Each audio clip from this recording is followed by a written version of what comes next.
चतुर्भुजम् प्रसन्नवदनं ध्याये सर्वविघ्नोपशान्तये। प्राणायामः।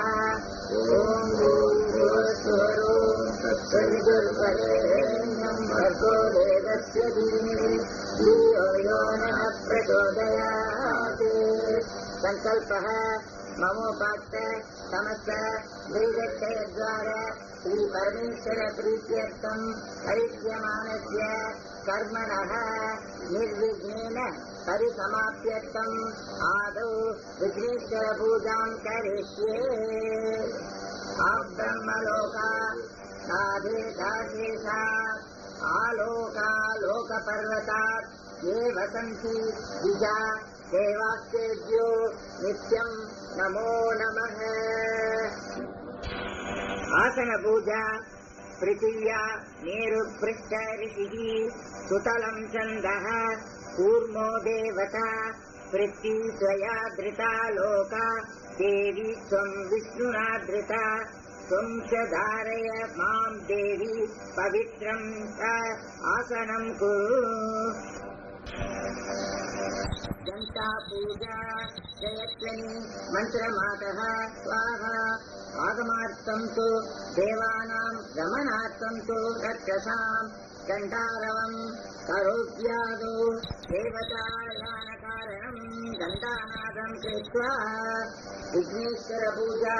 अस्मिन् हरिद्राबिम्बे श्रीविघ्नेश्वरं ध्यायामि आवाहयामि आसनं समर्पयामि पादयोः पाद्यं समर्पयामि अर्घ्यं समर्पयामि आचमनीयं समर्पयामि स्नपयामि स्नानानन्तरम् आचमनीयं समर्पयामि वस्त्रं समर्पयामि उपवीतं समर्पयामि दिव्यपरिमलगन्धान् धारयामि अक्षतान् समर्पयामि पुष्पैः पूजयामि। ॐ सुमुखाय नमः।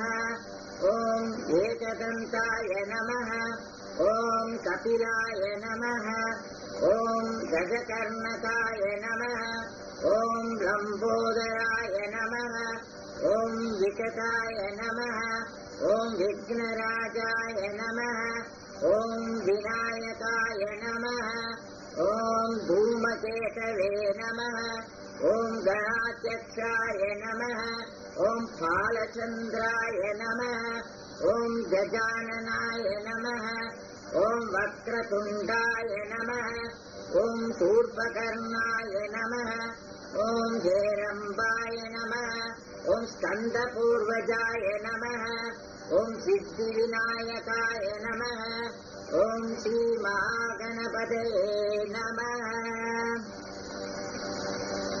धूपम् आग्रापयामि दीपं दर्शयामि नैवेद्यं निवेदयामि कर्पूरनीराजनं दर्शयामि समस्तोपचारपूजां समर्पयामि। वक्रतुण्डमहाकाय सूर्यकोटिसमप्रभा निर्विघ्नं कुरु मे देव सर्वकार्येषु सर्वदा इति प्रार्थ्य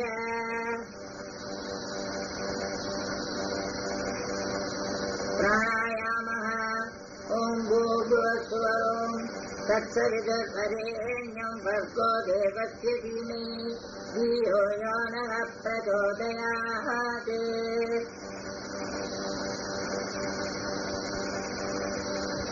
संकल्पः। शुभे शोभने मुहूर्ते आद्यब्रह्मणः द्वितीयपरार्थे श्वेतवराहकल्पे ऐवस्वतमन्वन्तरे अष्टाविंशतितमे कलियुगे प्रथमे पादे जम्बूद्वीपे भारतवर्षे भरतखण्डे मेरोः दक्षिणे पार्श्वे शकाब्दे अस्मिन् वर्तमाने व्यावहारिके प्रभवादि षष्टि संवत्सराणां मध्ये अमुक नाम संवत्सरे अयने ऋतौ मासे पक्षे सुबदितौ अमुक वासरयुक्तायाम् अमुक नक्षत्रयुक्तायाम् அதாவது வருஷம், ருது, மாதம், பக்ஷம், திதி, கிழமை, நட்சத்திரம் முதலியவைகளை இப்பொழுது சொல்லவும்.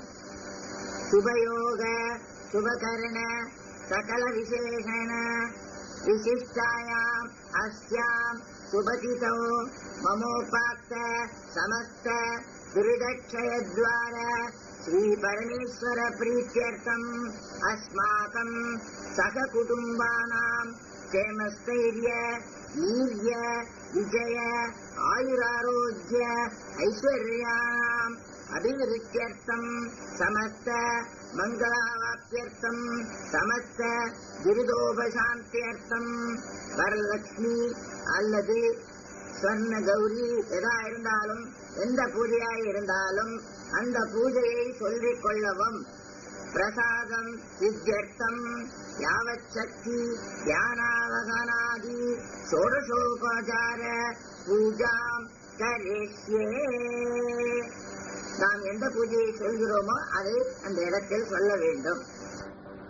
அப்ப உபஸ்பிருஷ்ய ஸ்ரீ விக்னேஸ்வரம் யதாஸ்தானம் பிரதிஷ்டாபயாமி சோபனார்த்தே क्षेमाय पुनरागमनाय च इति विघ्नेश्वर उद्दास्य कलशपूजा कलशम् गन्धपुष्पाक्षरैरभ्यर्च्य गङ्गे च यमुने चैव गोदावरी सरस्वती नर्मदे सिन्धु कावेरी जलेऽस्मिन् सन्निधिम् कुरु.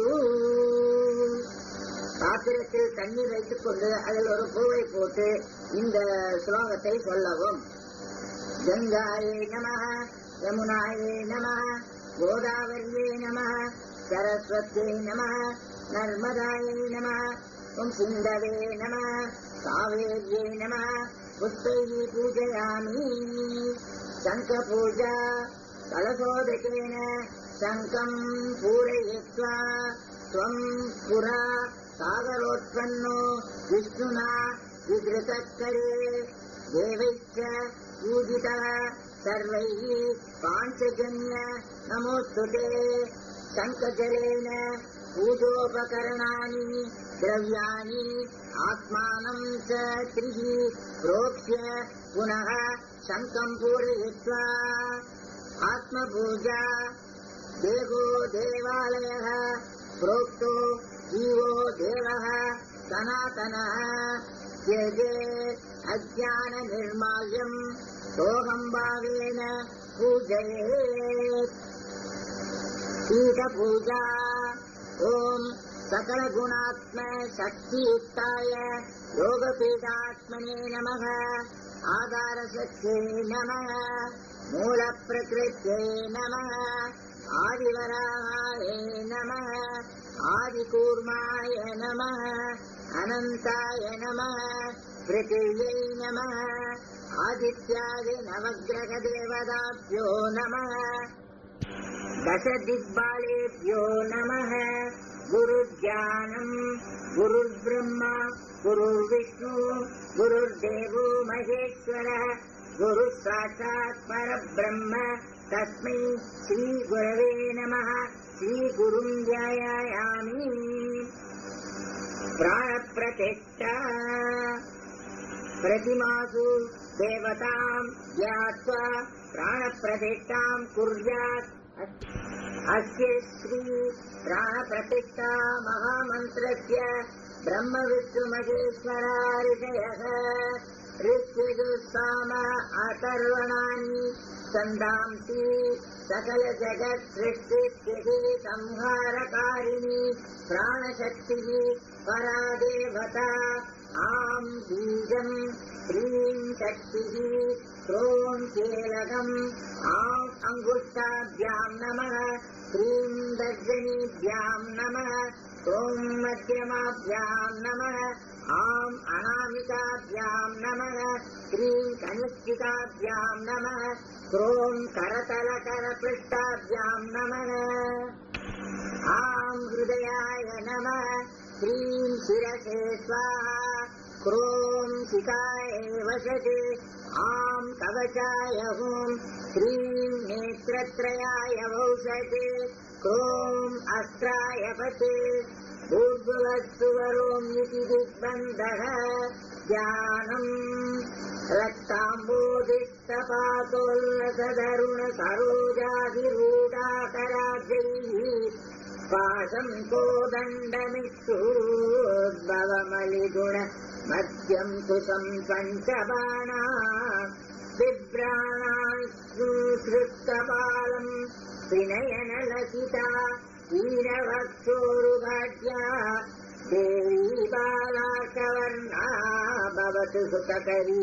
प्राणशक्तिः परानः लम् पृथ्व्यात्मिकायै गन्धं समर्पयामि हम् आकाशात्मिकायै पुष्पैः पूजयामि यम् वायुवात्मिकायै धूपम् आग्रापयामि रम् अग्न्यात्मिकायै दीपं दर्शयामि वम् अमृतात्मिकायै अमृतम् महानिवेद्यम् निवेदयामि सम् सर्वात्मिकायै सर्वोपचारपूजां समर्पयामि आम् ह्रीं क्रों क्रों श्रीं आं य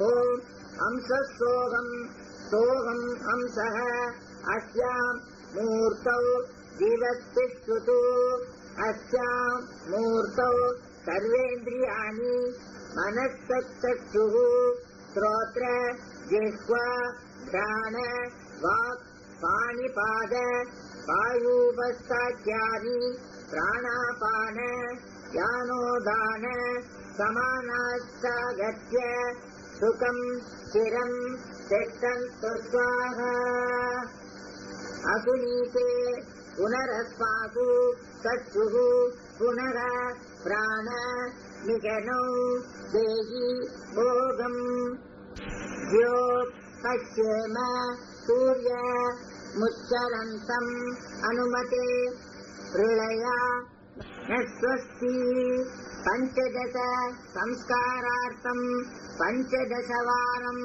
प्रणवजपम् कृत्वा आवाहितो भव स्थापितो भव सन्निहितो भव सन्निरुद्धो भव अवकुण्ठितो भव सुप्रीतो भव सुप्रसन्नो भव सुमुखो भव वरदो भव प्रसीद प्रसीद स्वामिन् सर्वजगन्नाथ यावत् पूजावसानकम् तावत्त्वम् प्रीतिभावेन बिम्बेऽस्मिन् सन्निधिम् कुरु इति प्राणप्रतिष्ठा अतः प्रधानपूजारम्भः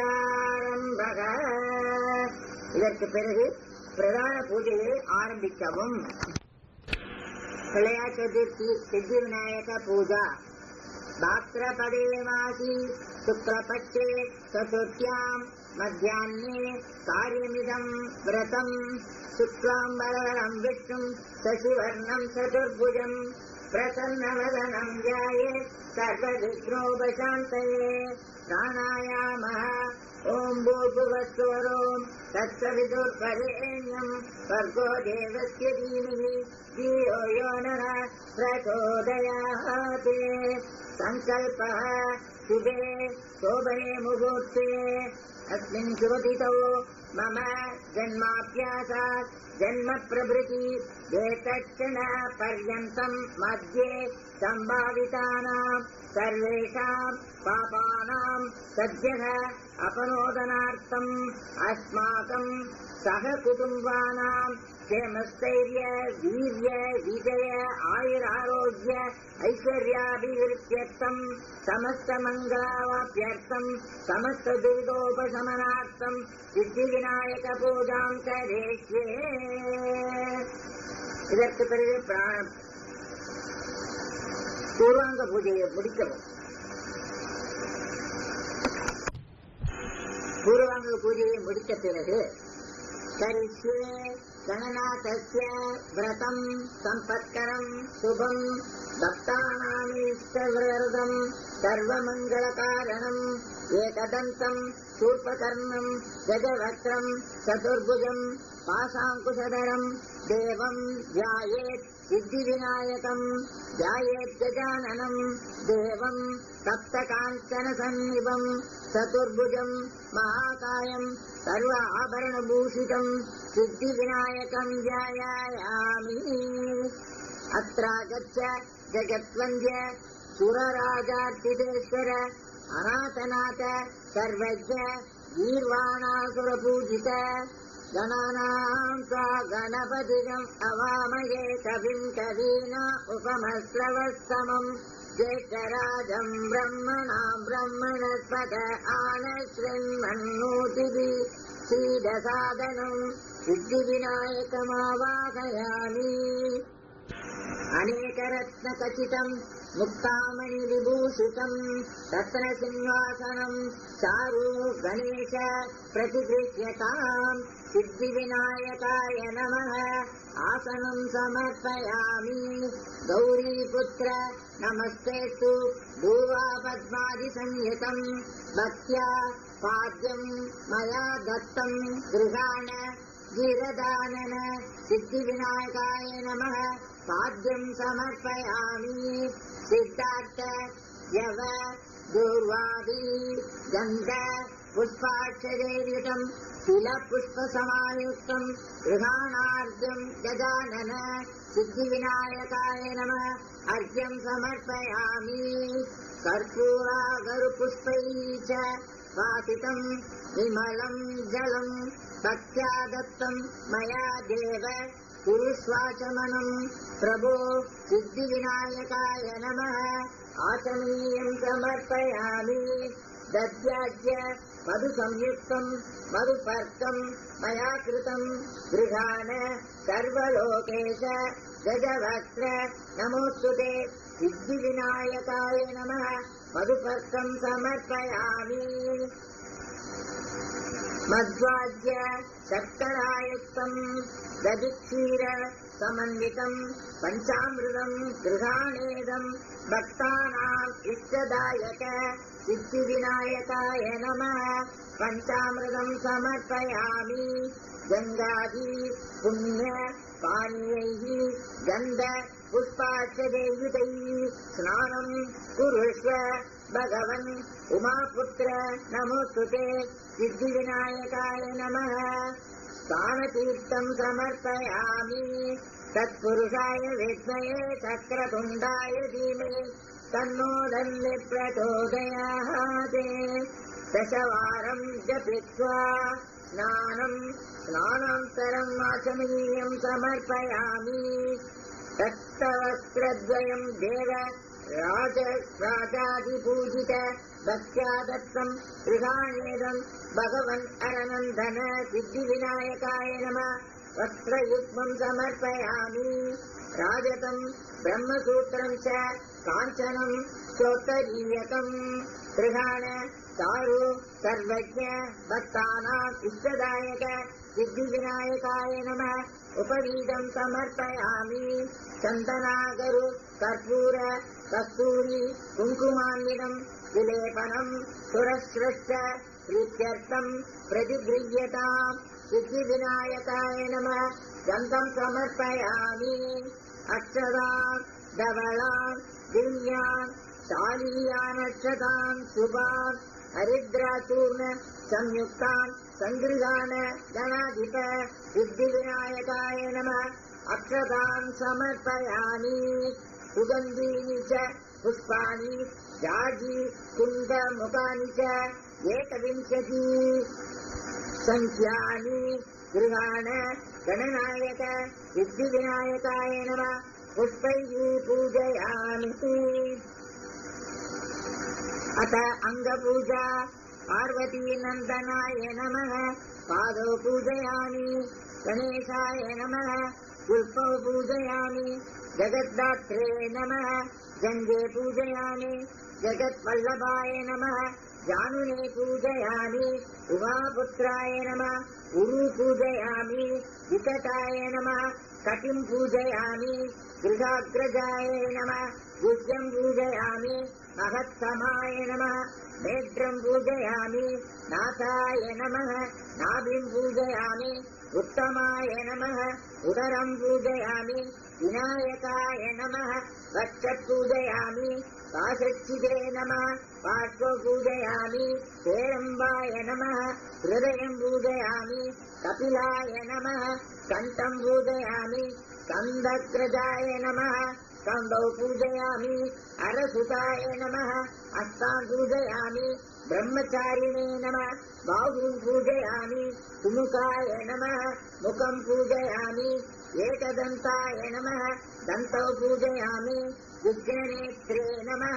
नेत्रे पूजयामि शूर्पकर्णाय नमः कर्णौ पूजयामि बालचन्द्राय नमः बालं पूजयामि नागाभरणाय नमः नासिकां पूजयामि चिरन्तनाय नमः सुमुखं पूजयामि शूरौष्टाय नमः ओष्ठौ पूजयामि कलन्मदाय नमः गण्डौ पूजयामि कपिलाय नमः कटान् पूजयामि शिवप्रियाय नमः शिरः पूजयामि सर्वमङ्गलासुताय नमः सर्वाण्यङ्गानि पूजयामि एकविंशति पत्रपूजा उमापुत्राय नमः माचीपत्रं समर्पयामि हेरम्बाय नमः बृहदीपत्रं पूजयामि लम्बोदराय नमः बिल्वपत्रं समर्पयामि विरदाननाय नमः दूर्वाम्पत्रं समर्पयामि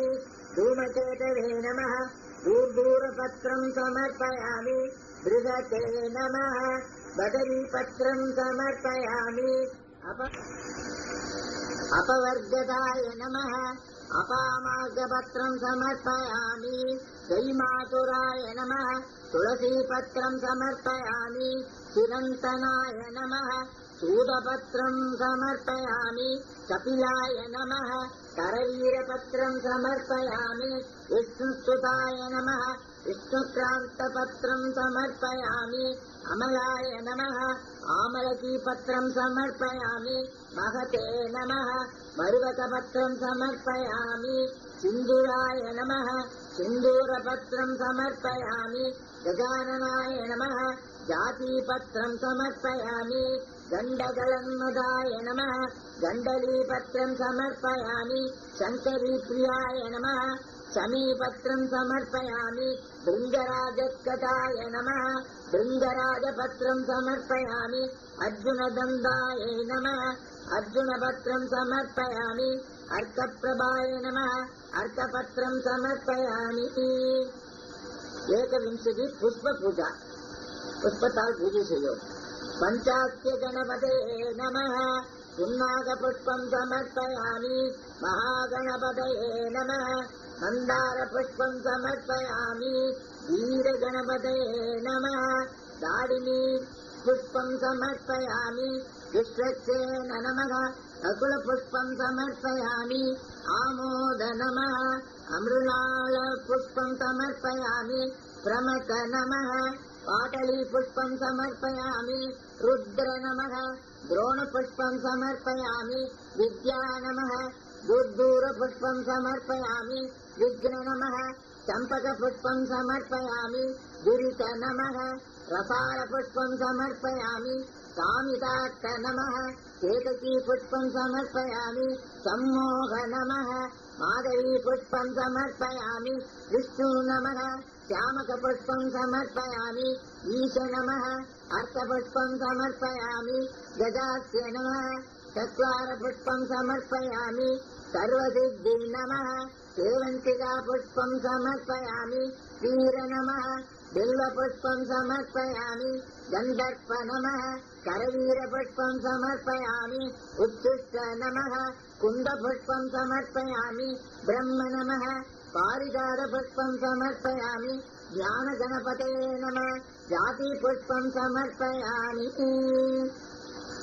एकविंशति दूर्वायुग्मपूजा गणाधिपाय नमः दूर्वायुग्मं समर्पयामि पाशाङ्कुशधराय नमः दूर्वायुग्मं समर्पयामि आकुवाकनाय नमः दूर्वायुग्मं समर्पयामि विनायकाय नमः दूर्वायुग्मं समर्पयामि ईशपुत्राय नमः दूर्वायुग्मं समर्पयामि सर्वसिद्धिप्रदाय नमः दूर्वायुग्मं समर्पयामि एकदन्ताय नमः दूर्वायुग्मं समर्पयामि विभवक्त्राय नमः दूर्वायुग्मं समर्पयामि मूषिकवाहनाय नमः दूर्वायुग्मं समर्पयामि कुमारगुरवे नमः दूर्वायुग्मं समर्पयामि कपिलवर्णाय नमः दूर्वायुग्मं समर्पयामि ब्रह्मचारिणे नमः दूर्वायुग्मं समर्पयामि मोदकास्ताय नमः दूर्वायुग्मं समर्पयामि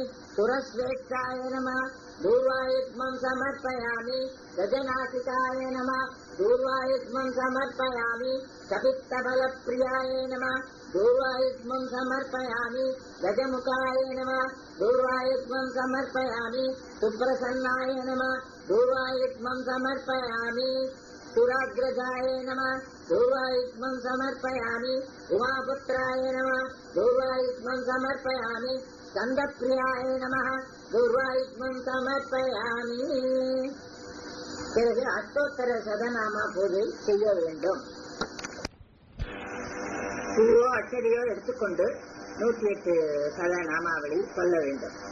ஓம் கஜானனாய நமः ஓம் கணாத்யட்சாய நமः ஓம் விக்னராஜாய நமः ஓம் விநாயகாய நமः ஓம் ஜெய்மாதுராய நமः ஓம் சுமுகாய நமः ஓம் பிரமுகாய நமः ஓம் சண்முகாய நமः ஓம் கிருதிமே நமः ஓம் ஞானதீபாய நமः ஓம் சுகநிதே நமः ஓம் சுராஜட்சாய நமः ஓம் சுராரிபிதே நமः ஓம் மகாகணபதயே நமः ஓம் மான்யாய நமः ஓம் மகன்மான்யாய நமः ஓம் ருடாத்மஜாய நமः ஓம் புராணாய நமः ஓம் புருஷாய நமः ஓம் பூஷ்ணே நமः ஓம் புஷ்கரிணே நமः ஓம் புண்ணியக்ருதே நமः ஓம் அக்ரகன்யாய நமः ஓம் அக்ரபூஜ்யாய நமः ஓம் அக்ரகாமினே நமः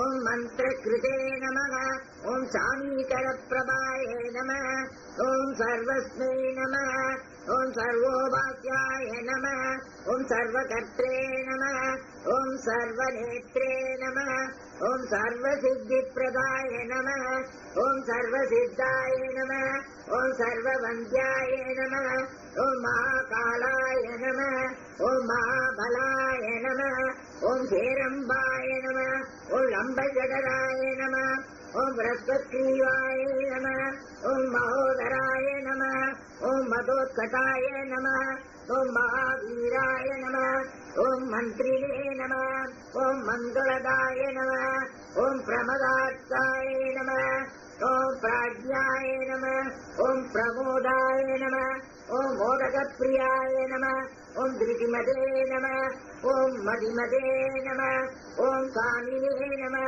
ஓம் கபித்தப்பிரியாய நமः ஓம் பிரம்மச்சாரிணே நமः ஓம் பிரம்மரூபிணே நமः ஓம் பிரம்மவிதே நமः ஓம் பிரம்மவந்திதாய நமः ஓம் விஷ்ணவே நமः ஓம் விஷ்ணுப்பிரியாய நமः ஓம் பக்தஜீவிதாய நமः ஓம் ஜிதமன்மதாய நமः ஓம் ஐஸ்வர்யதாய நமः ஓம் குகஜ்யாயசே நமः ஓம் சித்தசேவிதாய நமः ஓம் விக்னகர்த்ரே நமः ஓம் விக்னஹர்த்ரே நமः ஓம் விஸ்வநேத்ரே நமः ஓம் விராஜே நமः ஓம் ஸ்வராஜே நமः ஓம் ஸ்ரீபதயே நமः ஓம் வாக்பதயே நமः ஓம் ஸ்ரீமதே நமः ஓம் ஸ்ருங்காரிணே நமः ஓம் ஸ்ரீதவத்சலாய நமः ஓம் சிவப்பிரியாய நமः ஓம் ஸ்ரீக்ரகாரிணே நமः ஓம் சாஸ்வதாய நமः ॐ शिवनन्दनाय नमः ॐ फलोत्तराय नमः ॐ भक्तनिधये नमः